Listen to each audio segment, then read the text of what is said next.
Most of the how to boost metabolism advice focuses only on 20–30%.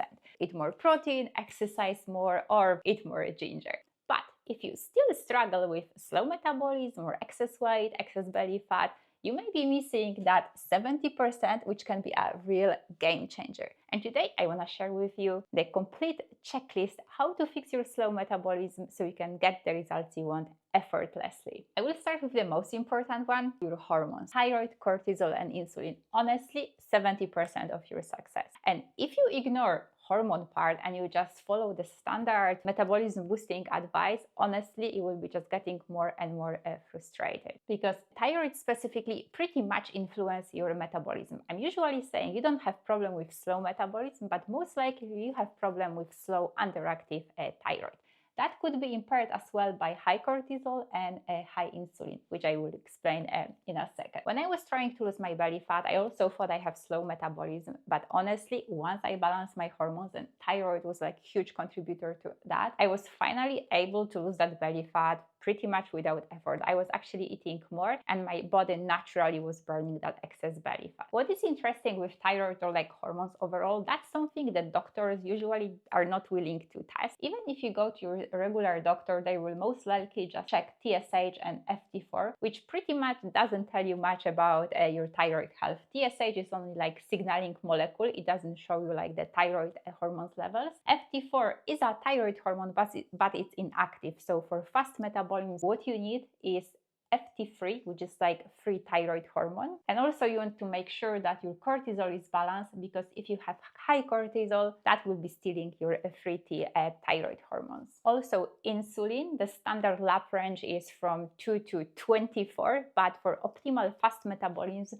you need to have your insulin at the optimal range between 3 to 5. So that's something you want to check as well, because that could be a big factor as well. And insulin can also impair your high insulin can also impair thyroid function. So if it comes to how you can fix your thyroid, I made another video, so please go to watch. I will put the link before. Overall, you need a certain nutrients: iodine, tyrosine to make your thyroid hormones. So that's seaweed, for example, and overall like quality protein. Then zinc, iron, selenium to convert that free T4 to active free T3. That could be grass-fed beef and Brazil nuts, for example. And then vitamin D and A to make sure that your thyroid receptors work well and your thyroid hormones can enter the cell to do the job. So vitamin D from sun or supplement, and vitamin A, organ meats or butter is quite decent source as well. So you could have, for example, grass-fed beef with seaweed salad with Brazil nuts and a little bit of butter. I'm also launching my Superwoman Formula program and community for women who are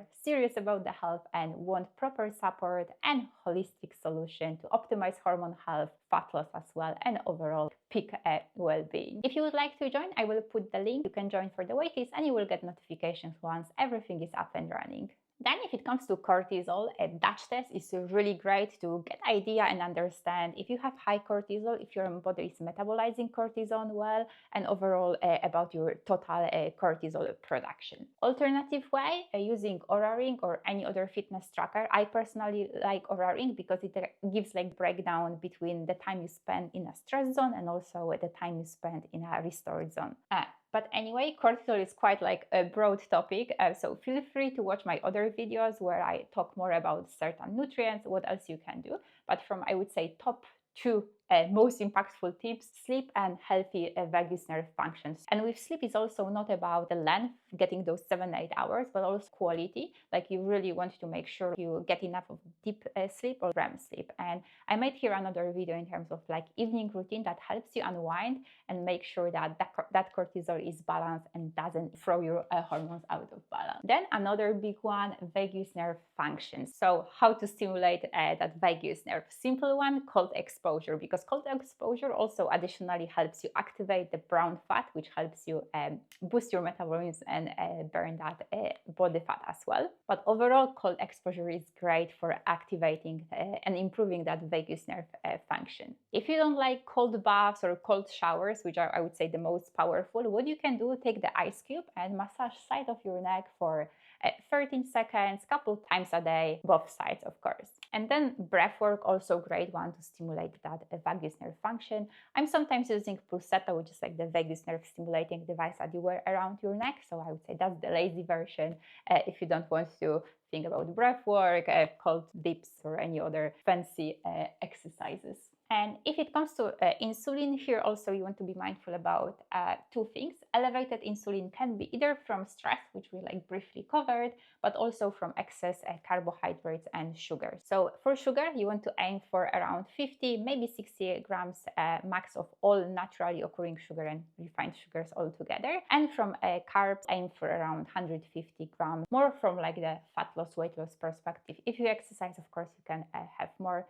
Next one, muscle mass. And here you don't really need to eat more protein as a common advice, because the thermic effect of protein digestion has just like marginal impact on your metabolism. And what I care and what you should care about as well is focusing on those things with the biggest impact. So of course, getting enough protein, very important, but also that's something I mentioned earlier in my other videos. Excess protein consumption comes also with certain side effects, so feel free to check out, because what you really want to aim for is just getting enough protein. So what you want to focus on is weight training. Weight training is like one of the easiest, most effective ways to build that muscle mass. And don't worry, for women it's quite hard to, I would say, build a muscle, so you don't have to worry that you will become bulky. If you don't like lifting weights, strength yoga could be option for you. Any strength training, resistance training that helps you develop that muscle, helps to increase the metabolism and helps you burn more calories as well, even when you sleep, even when you rest. So it may sound like too good to be true, but that's kind of like another important factor.